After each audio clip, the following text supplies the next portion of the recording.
Hello बच्चों, start करते हैं एक नए वीडियो के साथ जिसका नाम है समांतर प्लेट संधारित्र की प्लेटों के बीच परावैद्युत पदार्थ की पट्टी रखने पर धारिता, यानी कि सी हमें ज्ञात करना है। इसके लिए क्या करते हैं बेटा, दो प्लेटें लेते हैं।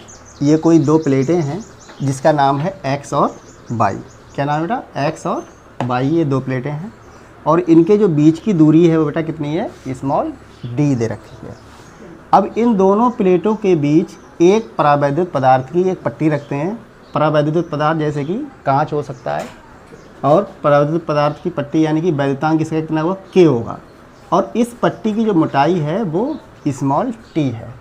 अगर हम इसमें देखें, इतने में तो पट्टी रखी हुई है। अगर वायु के लिए अगर निकालें, वायु के लिए स्पेस यहाँ होगा, यहाँ होगा, तो क्या करेंगे बेटा? इस डी में से इसको घटा देंगे, यानी कि जो कितना हो जाएगा?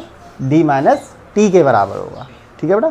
तो सबसे पहले इसमें क्या लिखते हैं, जैसे कि हम लेंगे समांतर प्लेट संधारित्र की धारिता, यानी कि क्या लिखेंगे हम? परावैद्युत, यानी कि प्लेटों के बीच वायु में, प्लेटों के बीच वायु में क्या लेंगे बेटा? वायु में विद्युत क्षेत्र की तीव्रता, विद्युत क्षेत्र की तीव्रता कितनी होगी बेटा? विद्युत क्षेत्र की तीव्रता, विद्युत क्षेत्र की तीव्रता बेटा कैसे लिखते हैं? आप जानते हैं ई बराबर होता है, ये कितना हो जाएगा बेटा? ई बराबर, यानी कि जो आवेश दे रखा है यहाँ पे, यानी कि क्यू बटे एप्सिलॉन 0 ए, इसे कह देंगे समीकरण नंबर 1। यानी कि ये तो बेटा हमने क्या निकाला? प्लेटों के बीच में वायु है, यानी कि प्लेटों के बीच में वायु में विद्युत क्षेत्र की तीव्रता। ऐसे ही कायम निकालेंगे बेटा, यानी कि वायु का मतलब क्या है? यहाँ पर इसको आप ये कह लीजिए। ठीक है? तो ऐसे ही अब हम निकालेंगे परावैद्युत पट्टी में, परावैद्युत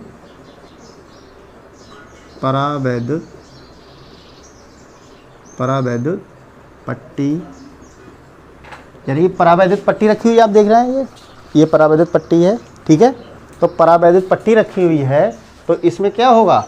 यानी कि परावैद्युत पट्टी में विद्युत क्षेत्र की तीव्रता, वैद्युत क्षेत्र की तीव्रता कितनी हो जाएगी बेटा? ई बराबर कितना होगा बेटा? यानी कि पट्टी रखी हुई है तो इसका परावैद्युतांक लगा दीजिए, के से इसमें गुणा कर दीजिए, के एप्सिलॉन 0 ए और समीकरण नंबर 2। ठीक है बेटा? यानी कि आप इस तरीके से देख रहे हैं, जो हमारी वैल्यू निकल के आई है। अगर हम इसमें प्लेटों के बीच विभवांतर हो, यदि प्लेटों के मध्य विभवांतर निकालें, मध्य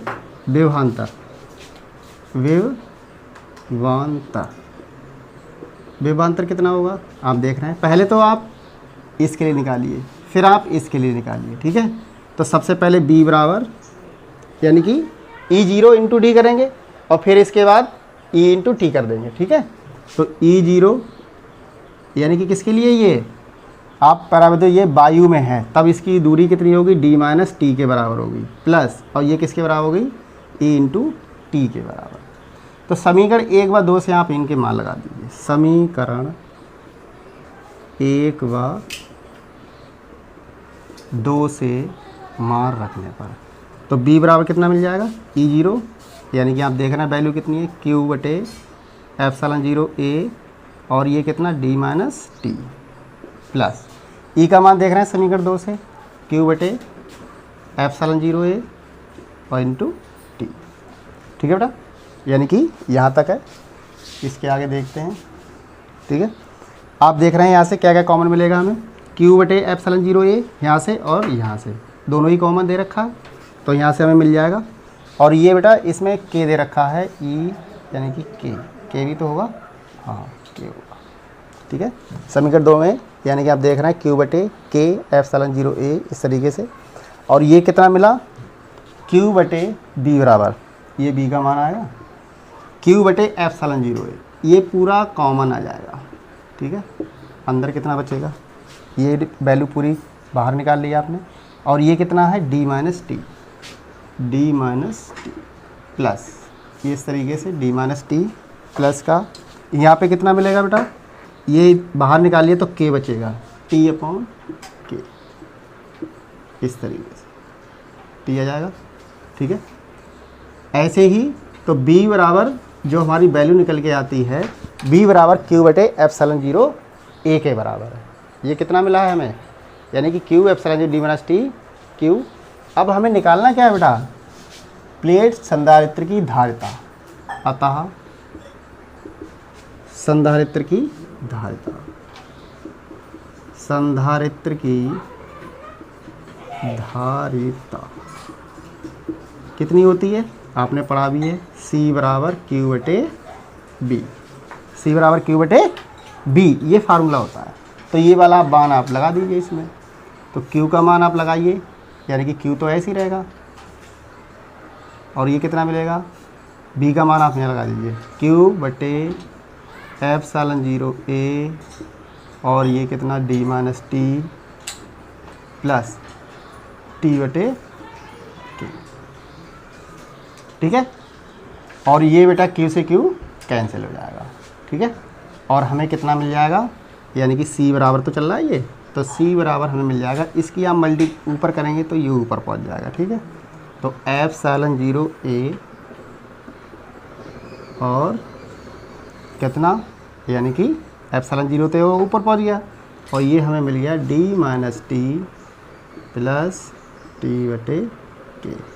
ये होते हैं समांतर प्लेट संधारित्र की धारिता। जब हम प्लेटों के मध्य में कोई परावैद्युत पदार्थ की पट्टी रखते हैं तो ये हमारा फार्मूला निकल के आता है, C बराबर epsilon 0A d minus T plus t बटे k। इस तरीके से ये वैल्यू हमारी पूरी कंप्लीट हो जाती है। ठीक है, और बेटा आप जानते हैं कि जो धारिता होती है उसका मात्रक क्या होता है, फैराड होता है। क्या होता है, आप लिख सकते हैं फैराड, धारिता का मात्रक है। ठीक है बेटा, एक बार और देख लीजिए, ये कोई समांतर प्लेट संधारित्र की प्लेटों के बीच परावैद्युत पदार्थ की पट्टी रखने पर धारिता होती है, और जो k होता है यहाँ पे परावैद्युतांक, पदार्थ का परावैद्युतांक होता है k। यानी कोई दो प्लेटें हैं x और y दे रखा है, इनके बीच में एक पट्टी रख दी है हमने, जो परावैद्युत पदार्थ यानी कांच हो सकता है, और इसकी मोटाई स्मॉल t है, और दोनों प्लेटों के बीच की दूरी स्मॉल d है। तो हमें क्या करना है बेटा, सबसे पहले निकालेंगे प्लेटों के बीच वायु में विद्युत क्षेत्र की तीव्रता। तो इसे हम E0 से प्रदर्शित करते हैं, E0 भी कह सकते हैं, बराबर Q बटे एप्सिलॉन 0A, समीकरण नंबर 1। ऐसे ही परावैद्युत पट्टी में वैद्युत क्षेत्र की तीव्रता निकालेंगे, यानी ये तो वायु में निकाला है, अब हमें निकालना है पट्टी में। तो E बराबर Q बटे K एप्सिलॉन 0A। तो यानी कि इस तरीके से यदि प्लेटों के मध्य विभवांतर, ये आप देख रहे हैं दोनों का विभवांतर होगा वो B बराबर E0 E0 d minus T plus ET, समीकरण 1 व 2 से आप देख रहे हैं इस तरीके से। E0 का मान मैंने लगा दिया समीकरण 1 से, E का मान लगाया समीकरण 2 से। तो यहाँ से हमें क्या कॉमन मिल रहा है बेटा, Q बटे एप्सिलॉन 0A, और यहाँ से Q बटे एप्सिलॉन 0A। तो जब ये हमने कॉमन निकाला तो अंदर बचा हमारा ब्रैकेट में d minus T plus t बटे k। और आप जानते हैं संधारित्र की धारिता क्या होती है बेटा, Q बटे B। तो Q हमने ऐसे ही रखा, B का मान आपने यहाँ से लगा दिया है। ठीक है, तो इस तरीके से ये Q से Q कैंसिल हो गया। तो हमारी जो वैल्यू निकल के आती है C बराबर एप्सिलॉन 0A बटे d minus T plus t बटे k। ठीक है बेटा, आज के इस वीडियो में इतना ही, और आप इसका स्क्रीनशॉट ले लीजिए।